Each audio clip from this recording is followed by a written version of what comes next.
Oi pessoal, boa tarde. Hoje nós vamos falar do efeito do caju na existência humana, na nossa saúde, no nosso dia a dia.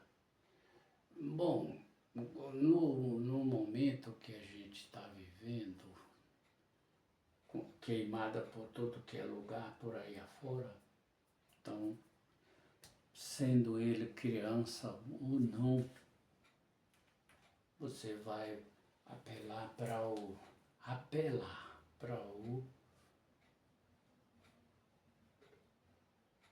xarope de caju. Só que não é a fruta nem a castanha. O xarope vai ser feito, é para ser feito o xarope preparado da casca. A casca você tira com a faca, com a ferramenta, a casquinha da madeira. Bom seria um pé de caju de idade menos avançada. Cajueiro meio novo ainda. Que a casca é fina e você não tira só o de casco. Você, quando vai usar a casca do caju, você usa a casca inteira, do jeito que você tirou do pé. Aí você soca no pilão, se tiver pilão, senão você corta os pedacinhos pequenos. Ela ainda verde, tirou, ainda é mole de cortar ainda. Aí você vai preparar o xarope da casca do caju. Tem algumas maneiras de preparar, prevendo vários tipos de doenças. Se você vai usar só porque está com falta de ar, porque você está... Então, não é tão importante assim. Você pode misturar. Você pode misturar com outras coisas, vamos dizer. Você pode pôr o gengibre junto para cozinhar. E naquele cozimento você coloca o açúcar para fazer o xarope da casca do caju. Tá, mas aí tem o preparado com a folha do caju, tem um preparado com a raiz do cajueiro e tem um preparado com a flor do cajueiro. Por isso não se envolva agora com tanta coisa, mas no momento você vai usar esse remédio que vai te ajudar na parte de respiração, vias entupida, coisa assim, você está sentindo todo entupido, falta de ar. E depois vem outro tipo de xarope para outro tipo de doença. Mas esse caso aí, se você tiver tosse, se você tiver febre, se você tiver diarreia, esse caso aí vai resolver essa parada, sendo criança ou não. Tá, o xarope com açúcar, bem feitinho, tudo bem. Bom, aí a gente, sempre que nós tivermos uma receita homeopática, a gente vai contar uma historinha de alguém que passou por um apuro muito grande. Alguém que teve uma decepção, alguém que sofreu uma humilhação perante o público, coisa assim. Mas eu vou te contar uma história. Foi uma história que eu vivi e não tenho medo de contar. A história foi no Maranhão. Isso, tô nem aí contar a história porque aconteceu. Eu conheci uma família no Maranhão que sofreu a tuberculose, o casal. E agora muita gente famosa vai ouvir, vai se tocar na pele. Aí é tarde, não tem história, não tem perdão não. Essa família morava próximo de um curral. A casa de um lado, quem seguia, a casa era do lado direito e o curral do lado esquerdo.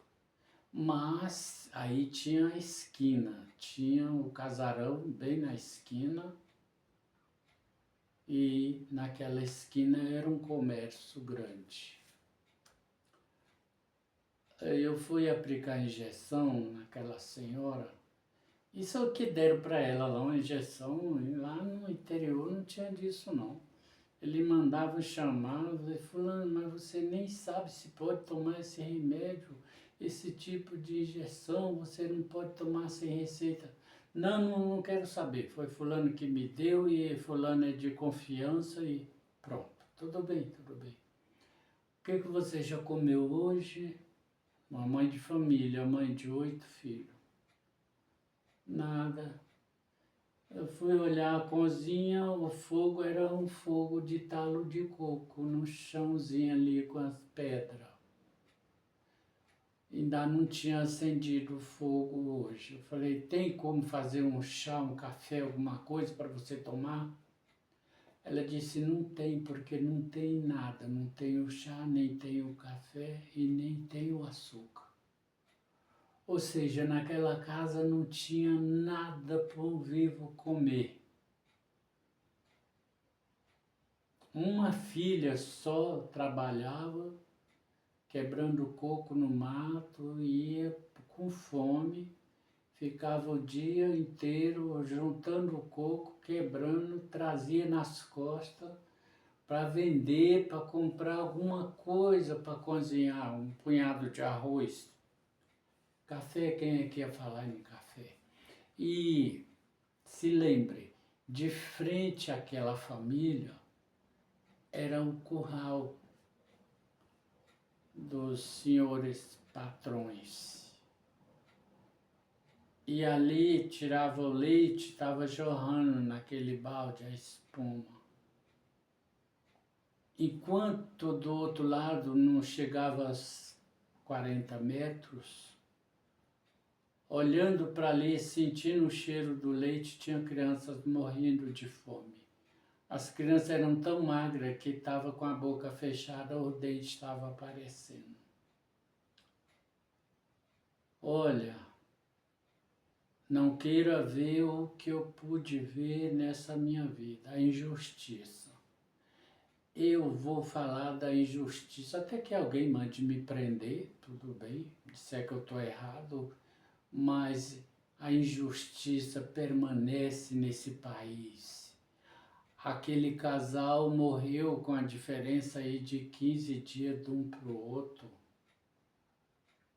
Morreu de fome, de doença. Aquela mulher sustentava a família quebrando coco no mato. E ela ficou doente, o marido já estava doente e morreram. Depois aquela moça pegou os irmãozinho pequeno e foi embora dali. Ela foi para uma cidadezinha chamada Coelho Neto, no Maranhão. E lá ela passou a trabalhar numa cozinha. Daí, ela tinha, ali ela almoçava, ela tinha como levar comida para as crianças, pois o povo sabia da necessidade. Em poucos dias as crianças estavam se recuperando muito bem. Era para ter morrido. Era para ter morrido naquele lugar. Ia morrendo um hoje, outro amanhã. Mas aí aquela moça conseguiu salvar os irmãos.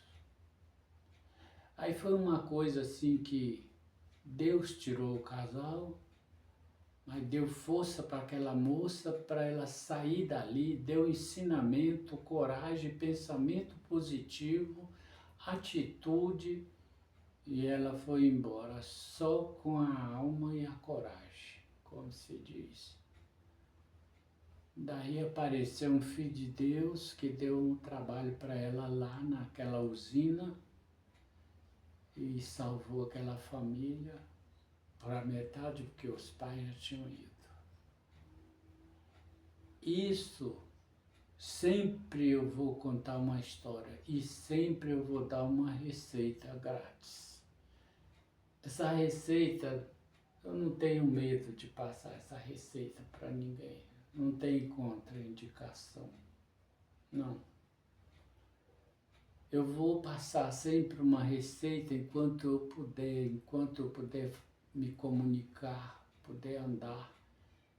Já que eu não posso ajudar pessoalmente a todo mundo, eu vou passar a receita para aqueles que tenham boa vontade e compreensão, determinação, coração determinado para o bem e que queira viver, queira ajudar, ouviu, assistiu, passa para alguém, faz o comentário para alguém e manda elogio para mim também.